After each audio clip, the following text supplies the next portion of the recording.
Good afternoon class. आज के class में हम चैप्टर 8 डिस्कस करेंगे। आपका नया चैप्टर शुरू हुआ है क्या? चैप्टर 8, जो इसका नाम है आपका डाययूरेटिक्स। ठीक है, चैप्टर 8 का नाम क्या है? डाययूरेटिक्स। तो अब हम देखते हैं कि डाययूरेटिक्स होता क्या है। कहता है डाययूरेटिक्स या नेट्रीयूरेटिक्स दोनों को एक ही होते हैं, चाहे आप डाययूरेटिक्स बोलो चाहे नेट्रीयूरेटिक्स बोलो। कहता है are drugs which cause a net loss of sodium and water in urine. ठीक है, जब क्या होता है सोडियम और वाटर का क्या हो जाता है, लॉस होता है किसमें? यूरिन में। तो इस कंडीशन को हम क्या कहते हैं? डाययूरेटिक्स कहते हैं। कहता है कि diuretic increase the rate of urine flow. Urine का फ्लो क्या हो जाएगा? बढ़ा देगा। और सोडियम का एक्सक्रीशन क्या होगा? वो भी बढ़ा देगा। And are use to adjust the volume और composition of body fluids in variety of clinical situation including hypertension, heart failure, renal failure, nephritic syndrome and cirrhosis. ठीक है, तो मेनली आपका कहता है कि डाययूरेटिक्स जो होते हैं वो क्या करते हैं? यूरिन के फ्लो को इंक्रीज करता है, सोडियम के एक्सक्रीशन को बढ़ाता है। एंड ये यूज होता है किसका? ब्लड जो कंपोजिशन होता है बॉडी फ्लूइड्स का आपके बॉडी में, उसको क्या करता है? मेंटेन करने का काम करता है। ठीक है, फिर कहता है कि ये ऑल्सो इंक्रीज, मतलब कि ये हाइपरटेंशन में भी ये आपका यूज होता है, हार्ट फेलियर में भी, रेनल फेलियर में भी, नेफ्राइटिक सिंड्रोम में भी एंड सिरोसिस में भी डाययूरेटिक्स का यूज होता है। ठीक है, अब कहता है कि the normal fluid filtration in body is 180 litre and about 1.5 litre of urine is formed in 24 hours. जो आपका नॉर्मल फ्लूइड फिल्ट्रेशन है ह्यूमन बॉडी का, एक आम आदमी का, वो 180 लीटर है। ठीक है, जिसमें से 1.5 लीटर के आसपास आपका यूरिन जो होता है फॉर्म होता है किसमें? 24 घंटे के अंदर। ठीक है, ये हो गया। उसके बाद कहते हैं कि फिजियोलॉजी ऑफ यूरिन फॉर्मेशन। अब क्या है कि यूरिन का फॉर्मेशन होता कैसे है? तो कहते हैं urine formation is complex process, बहुत ज़्यादा कॉम्प्लेक्स प्रोसेस है, मतलब बहुत सारे प्रोसेसेस में इन्वॉल्व होते हैं। कहते हैं that occurs in the kidney. कहाँ होता है? तो किडनी में होता है। Which are vital organs in the urinary system. जो कि किडनी आपका क्या है? सबसे इंपॉर्टेंट सिस्टम है यूरिनरी सिस्टम में। सबसे इंपॉर्टेंट जो आपका ऑर्गन है किडनी ही होता है यूरिनरी सिस्टम में। ठीक है, अब कहता है कि the main steps involve in urine formation are as follow. Urine का फॉर्मेशन कैसे होता है उसके लिए आपका स्टेप बाय स्टेप प्रोसेस है। सबसे पहला प्रोसेस जो है वो है फिल्ट्रेशन है। कहता है कि blood from the renal artery, renal artery का जो ब्लड होता है वो एंटर करता है कहाँ? किडनी में। वेयर इट इज फिल्टर, जहाँ पे वो क्या होता है? फिल्टर्ड होता है इन टाइनी स्ट्रक्चर्स कॉल्ड नेफ्रॉन्स के। एक टाइनी स्ट्रक्चर में फिल्टर होता है जिसको आप नेफ्रॉन कहते हो। ठीक है, अब है कि the filtration process separate water. Filtration process में क्या होगा कि वाटर जो आपका सेपरेट हो जाएगा, आयन आपके सेपरेट हो जाएंगे, and small molecules from the blood वो भी आपका सेपरेट हो जाएगा। उसके बाद creating a fluid called filtrate. अब जो बचा हुआ जो फिल्ट्रेट बचेगा, सॉरी फ्लूइड बचेगा, उसको आप क्या कहोगे? फिल्ट्रेट कहोगे। ठीक है, तो ये प्रोसेस हुआ फिल्ट्रेशन का कि जब आपका बचा हुआ जो बचा है उसको हम फिल्ट्रेट कहेंगे। अब जो वही फिल्ट्रेट बचे हुए होंगे उसी को हम फर्दर क्या करेंगे? रीअब्जॉर्प्शन प्रोसेस में लाएंगे। दूसरा प्रोसेस आपका क्या है? रीअब्जॉर्प्शन। ठीक है, कहता है कि the filtrate which initially contains useful substance. क्या होता है कि फिल्ट्रेट जो आपका है वो आपका यूजफुल सब्सटेंस होता है, जैसे कि water, glucose, amino acid, ions move through the renal tube. अब ये जितने भी होंगे वो सारे जो मूव करेंगे वो आपके रेनल ट्यूब से मूव करेंगे। ठीक है, कहते हैं कि इन दिस फेज, मतलब रीअब्जॉर्प्शन के फेज में क्या होगा कि जो आपके रेनल ट्यूब्यूल्स होंगे selectively reabsorb these essential substances. मतलब जितने भी आपके वाटर हो गए, ग्लूकोज हो गए, अमीनो एसिड हो गए, आयंस होंगे, इन सभी को क्या करेगा? ये रीअब्जॉर्ब करने का काम करेगा। ठीक है, और उसको क्या करेगा? रिटर्निंग देम टू ब्लड, उसको फिर से क्या करेगा? ब्लड में रिटर्न कर देगा। ठीक है, तो ये प्रोसेस हुआ क्या? रीअब्जॉर्प्शन का। मतलब बचे हुए जो फिल्ट्रेट है और जो आपके सब्सटेंसेस हैं जैसे कि water, glucose, amino acid, ions, उनको क्या करेगा? फिर ट्यूब्यूल्स में डालेगा, रेनल ट्यूब्यूल्स में। फिर उन्हीं रेनल ट्यूब्यूल्स को क्या करेगा? सिलेक्टिवली रीअब्जॉर्ब करेगा और उनको ब्लड के पास वापस छोड़ाएगा। ठीक है, अब है आपका तीसरा प्रोसेस सेक्रीशन का। क्या है? सेक्रीशन का। सेक्रीशन में क्या होगा कि in this step certain substances such as excess iron and waste product are actively transported from the blood into the renal tube. ठीक है, कहता है कि इस स्टेप में क्या होगा कि कुछ सब्सटेंस होंगे जैसे कि आपका एक्सेसिव आयरन, मतलब बहुत ज़्यादा आयरन है या बहुत ज़्यादा वेस्ट प्रोडक्ट है, तो वो क्या होंगे, एक्टिवली ट्रांसपोर्ट हो जाएंगे। मतलब उन सभी एक्सेस मटेरियल को, एक्सेस प्रोडक्ट को हम क्या करेंगे, ट्रांसफर कर देंगे। कहाँ, फ्रॉम द ब्लड, मतलब ब्लड से हम इसको कहाँ ट्रांसफर करेंगे, रेनल ट्यूब्यूल में। ठीक है, कहते हैं कि this helps eliminate unwanted substance from the body. अब इसके वजह से क्या होगा कि ये आपको हेल्प करेगा, जो भी आपके बॉडी में अनवांटेड प्रोडक्ट है या वेस्ट प्रोडक्ट है उनको एलिमिनेट, मतलब एक्सक्रीट करने में। ठीक है, अब है आपका एक्सक्रीशन। ठीक है, एक्सक्रीशन क्या है कि the final product now concentrated urine is sent to the bladder for storage until it is ready to be excreted from the body through the urethra। ठीक है, कहता है कि जो फाइनल प्रोडक्ट आपका होता है वो होता है आपका कंसंट्रेटेड यूरिन, जिसको हम कहाँ सेंड करते हैं, ब्लैडर में सेंड करते हैं स्टोर होने के लिए, तब तक जब तक वो एक्सक्रीट होने, मतलब बाहर एलिमिनेट होने के प्रोसेस में या स्टेज में ना आ जाए तब तक। ठीक है, और जब वो एक्सक्रीट होगा तो वो किधर से होगा, यूरेथ्रा से क्या हो जाएगा, वो एक्सक्रीट हो जाएगा। ठीक है, अब है regulation of urine formation is controlled by the hormonal signals and feedback mechanism to maintain the body's balance of water and electrolyte. कहता है कि जो रेगुलेशन होता है यूरिन फॉर्मेशन का, वो कंट्रोल होता है किसके द्वारा, हार्मोनल सिग्नल से और फीडबैक मैकेनिज्म से। ठीक है, जिसके वजह से क्या होता है कि आपका बॉडी का जो बैलेंस होता है वो बना रहता है, किसका, वाटर एंड इलेक्ट्रोलाइट का। ठीक है, अब कहता है कि hormones like anti diuretic hormone, जिसको आप ADH बोलते हो, एंड एल्डोस्टेरोन प्ले की रोल्स इन दिस रेगुलेशन। ठीक है, आपके जैसे हार्मोन्स होते हैं जैसे कि एंटी डायरेटिक हार्मोन हो गए या एल्डोस्टेरोन हो गया, वो क्या करते हैं कि एक इम्पॉर्टेंट रोल प्ले करते हैं इस रेगुलेशन में। ठीक है, तो ये हो गया कि कैसे यूरिन का फॉर्मेशन होता है, कैसे एक्सक्रीशन होता है, इन सभी प्रोसेस का। ठीक है, सबसे पहले क्या हुआ, फिल्ट्रेशन हुआ, फिर रीअब्जॉर्प्शन हुआ, फिर सेक्रीशन हुआ, फिर यूरिन का एक्सक्रीशन हुआ। ठीक है, अब है आपका क्या, क्लासिफिकेशन ऑफ डायूरेटिक्स। क्या है, क्लासिफिकेशन ऑफ डायूरेटिक्स। तो सबसे पहले इसका कौन सा क्लास है आपका, थायाजाइड डायूरेटिक्स। ठीक है, दूसरा आपका है थायाजाइड लाइक डायूरेटिक्स। ठीक है, अब है आपका मतलब कि इसके तरह दिखने वाला डायूरेटिक्स। एक है आपका लूप डायूरेटिक्स, दूसरा है आपका कार्बोनिक एनहाइड्रेज इनहिबिटर, तीसरा टाइप है इसका पोटासियम स्पेयरिंग डायूरेटिक, तीसरा है आपका ऑस्मोटिक, सॉरी पांचवा है आपका, छठा है आपका ऑस्मोटिक डायूरेटिक्स। मेनली आपके 6 इसके कैटेगरी होते हैं।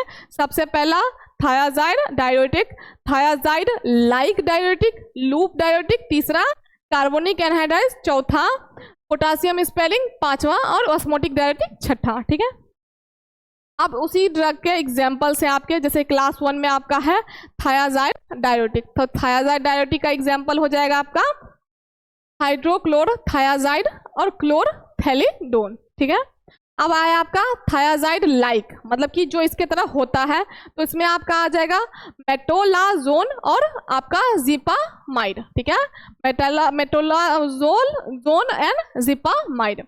उसके बाद तीसरा जो आपका लूप डायूरेटिक है उसका एग्जाम्पल हो गया फ्यूरोसिमाइड एंड ब्यूमेटानाइड। ठीक है, चौथा आपका हो गया carbonic anhydrase inhibitor. Carbonic anhydrase inhibitor में आपका एसिटाजोलामाइड आ गया आपका। ठीक है, पोटासियम स्पेयरिंग वाले में आपका स्पाइरोनोलेक्टोन आ गया, ऑस्मोटिक डायूरेटिक में आपका मैनिटोल और ग्लिसरीन आ गया। ठीक है, तो इस तरीके से मेनली जो है आपका डायूरेटिक्स का क्लास है। पहला थायाजाइड डायूरेटिक, जिसमें आपका हाइड्रोक्लोरथायाजाइड क्लोरथैलिडोन आता है। ठीक है, उसके बाद आपका थायाजाइड लाइक, मतलब कि जो थायाजाइड डायूरेटिक्स के जैसा लगता है। ठीक है, तो उसमें से आपका कौन सा आ गया, मेटोलाजोन और जिपामाइड। ठीक है, उसके बाद आपका आया लूप डायूरेटिक्स। लूप डायूरेटिक्स में आपके कौन कौन से आ जाएंगे, फ्यूरोसिमाइड एंड ब्यूमेटानाइड। उसके बाद आपका है चौथा कार्बोनिक एनहाइड्रेज इनहिबिटर, जिसमें आपका एक आ गया एसिटाजोलामाइड, पोटासियम स्पेयरिंग में आ गया स्पाइरोनोलेक्टोन और ऑस्मोटिक डायूरेटिक्स में आ गया आपका मैनिटोल एंड ग्लिसरीन, ठीक है। तो इस तरीके से इसका क्लासिफिकेशन हो गया क्लास एंड एग्जाम्पल के साथ, ठीक है। तो अब सबसे पहले हम जो ड्रग देखेंगे वो थायाजाइड डायरेटिक्स में देखेंगे, जिसमें सबसे पहला आपका है क्लोरथैलिडोन, ठीक है। कहते हैं कि chlorthalidone is thiazide like diuretic. कैसा डायरेटिक है? तो थायाजाइड लाइक डायरेटिक है, ठीक है।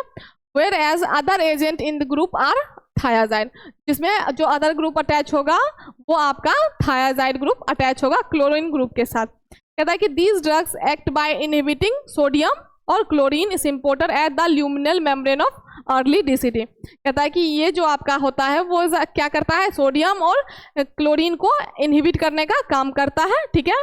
कहाँ पे? तो आपका ल्यूमिनल मेम्ब्रेन पे, किसके? तो डीसीटी के, ठीक है। अब है केमिकल फॉर्मूला, इसका क्या हो जाएगा? इसका केमिकल फॉर्मूला आपको होगा, कार्बन इसमें 14 प्रेजेंट हो गया, हाइड्रोजन 11, क्लोरीन का 1 ग्रुप और नाइट्रोजन का 2, ऑक्सीजन का 4 और सल्फर का 1। यही इसका स्ट्रक्चर हो जाता है किसका? क्लोरथैलिडोन का, जिसमें कार्बन कितना प्रेजेंट होगा? 14, हाइड्रोजन 11, क्लोरीन का 1 ग्रुप हो जाएगा, ठीक है। ऑक्सीजन का 4 ग्रुप हो जाएगा, ठीक है। उसके बाद सल्फर का 1 ग्रुप हो जाएगा, ठीक है, और नाइट्रोजन का 2 ग्रुप। इस तरीके से क्लोरथैलिडोन का स्ट्रक्चर बनेगा। इसका आईयूपीएसी नेम क्या हुआ? 2 chloro 5 1 hydroxy 3 oxo 2 3 dihydro 1 H isoindol 1 yl benzene 1 sulfonamide. ये हो गया आपका क्लोरथैलिडोन का आईयूपीएसी नेम। क्या? 2 chloro 5 1 hydroxy 3 oxo 2 3 dihydro 1 H isoindol 1 yl benzene sulfonamide, ठीक है। अब हम इसकी physical and physico chemical properties की बात करते हैं, ठीक है, कि इसका फिजिकल एंड केमिकल प्रॉपर्टीज कैसा होता है। सबसे पहले ये क्या होगा? व्हाइट कलर का होगा, व्हाइट टू येलोइश होगा और व्हाइट कलर का क्रिस्टलाइन पाउडर होता है ये, ठीक है। ये तो हो गया इसका फिजिकल प्रॉपर्टी। अब आते हैं हम केमिकल में। कहते हैं it is insoluble in water. Water में क्या होता है? इनसोल्यूबल होता है। ईथर एंड क्लोरोफॉर्म में क्या होता है? ये ऑल्सो इनसोल्यूबल होता है। वाटर, ईथर एंड क्लोरोफॉर्म में इनसोल्यूबल होगा, but it is slightly soluble in alcohol and soluble in methanol. Slightly soluble होगा एल्कोहल में एंड सोल्यूबल होगा मिथेनॉल में, ठीक है। उसके बाद it is also soluble in alkali hydroxide solution. ये किस में आपका सोल्यूबल होगा? अल्कली हाइड्रोक्साइड सॉल्यूशन में भी ये क्या होगा? सोल्यूबल होगा, ठीक है। ये आपका क्लोरथैलिडोन का टैबलेट है जो कि आपको मार्केट में मिल जाएगा। इप्का का है ये, ठीक है। तो क्या कहते हैं इसका, जैसे कि ये 12.5 mg का है, ठीक है। तो आप इस तरीके से मार्केट में जाके ढूंढ सकते हो कौन सा? क्लोरथैलिडोन, ठीक है। अब आया फार्मास्यूटिकल फॉर्मुलेशन। तो फार्मास्यूटिकल कहता है कि it is available in the market in the form of tablet. तो मेनली जो आपका क्लोरथैलिडोन होता है वो मार्केट में टैबलेट के फॉर्म में आपको मिलेगा, ठीक है। उसके बाद हम इसकी स्टेबिलिटी एंड स्टोरेज की बात करें तो ये जो होगा वो एयर टाइट कंटेनर में स्टोर होगा, ठीक है। मेनली आप इसको कहाँ स्टोर करोगे? एयर टाइट कंटेनर में। जो कंटेनर बहुत अच्छे तरीके से क्या होगा? पैक होगा, वेल क्लोज्ड होगा, उसी कंटेनर में आपको इसको पैक करना है और इसको लाइट्स के कांटेक्ट में नहीं लाना है। मतलब मेनली लाइट के कांटेक्ट से इसको दूर रखना है, ठीक है। अगर लाइट के कांटेक्ट में आप लाते हो तो इसकी स्टेबिलिटी में भी खराब हो सकती है, इसलिए आप इसको लाइट के कांटेक्ट में नहीं ला सकते, ठीक है। तो अगर आपको इसकी स्टेबिलिटी बना रखना है तो सबसे पहले आप इसको एयर टाइट कंटेनर में क्या करो? स्टोर करो, ठीक है, कंटेनर में, और लाइट के कांटेक्ट में आने मत दो, ठीक है। एयर टाइट कंटेनर में स्टोर होगा और लाइट के कांटेक्ट में नहीं आएगा, ठीक है। अब है इसका पॉपुलर ब्रांड नेम, ठीक है। क्या? क्लोरथैलिडोन का पॉपुलर ब्रांड नेम है। तो सबसे पहला नाम है इसका थैलिडोन। मेनली आप इसको थैलिडोन नेम से भी मार्केट में सर्च कर सकते हो। हाइग्रोटोन, ठीक है। दूसरा क्या हुआ? हाइग्रोटोन। तो हाइग्रोटोन नाम से भी आपको ये मार्केट में मिलेगा। उसके बाद है आपका हाइथालटोन, ठीक है। क्या है? हाइथालटोन। तो ये 3 इसके ब्रांडेड ड्रग के नाम है। कौन कौन से? थैलिडोन, हाइग्रोटोन, हाइथालटोन, ठीक है। तो मेनली आप तीनों ड्रग मतलब कि इन तीनों नाम से आप क्लोरथैलिडोन को मार्केट में सर्च कर सकते हो कि आप बोल सकते हो कि मुझे थैलिडोन चाहिए या हाइग्रोटोन चाहिए या हाइथालटोन चाहिए, ठीक है। तो इस तरीके से ये आप मार्केट में सर्च कर लेना। यही इसके पॉपुलर ब्रांड नेम्स हुए, ठीक है। अब है आपका डोज, ठीक है, कि मतलब कि कितने डोज में आप इसको ले सकते हो, ठीक है। तो मेनली जो इसका डोज है वो 100 mg वंस अ डे है इन द मॉर्निंग। मेनली आप इसको क्या कर सकते हो कि मॉर्निंग के टाइम पे आप उसको डेली,